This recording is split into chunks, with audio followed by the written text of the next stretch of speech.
নুমলীগড়ত বন্যহস্তীৰ সন্ত্ৰাস অব্যাহত। বন্যহস্তীৰ মুক্ত বিচৰণে আতংকিত কৰি তুলিছে মৰঙীবাসীক।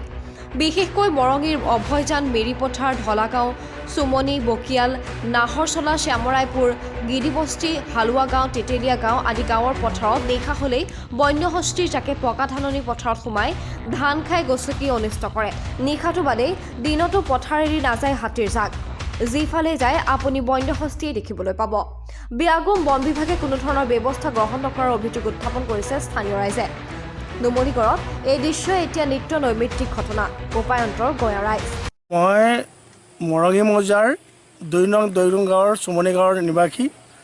এই অঞ্চলত ২ নং দৈগুং চুমনি গাঁও আদি কৰি গিদিবস্তি পোৰাবাংলা পাৰ্বতীপুৰ মৰঙী ঢলাকছাৰী আদি অঞ্চলত অহৰহ সদায় মানে বাবা অহা যোৱা কৰি থাকে আৰু খেতি পথাৰ একেবাৰে খাই বৈ তহিলং কৰিছে।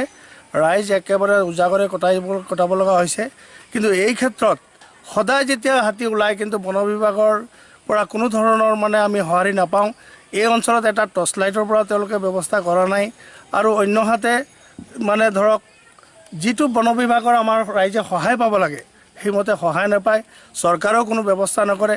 ইফালে দেখা যায় যে চৰকাৰে বহুত কথা কয় কিন্তু আমাক এই ক্ষেত্ৰত ৰাইজক দুখীয়া ৰাইজক সজাগ কৰাৰ ক্ষেত্ৰত সুবিধা দিয়াৰ ক্ষেত্ৰত কোনো ধৰণৰ ব্যৱস্থা দেখা নাযায়। বন্যহস্তি সদায় এতিয়া দিনতেই গুচি গৈছে।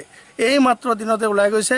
দিনত 2টা বজাত ওলায় 3টা বজাত ওলায় অহৰহভাৱে বাবা ওলায়। গতিকে এই ক্ষেত্ৰত বন বিভাগে বা চৰকাৰে ইয়াৰ উচিত ব্যৱস্থা কৰিব লাগে আৰু অন্যথাই আমি কিন্তু এই অঞ্চলৰ ৰাইজ বিপদৰ সন্মুখীন হৈ আছোঁ। নুমলীগড়ৰ পৰা জানমণি দত্তৰ ৰিপৰ্ট NG নিউজ।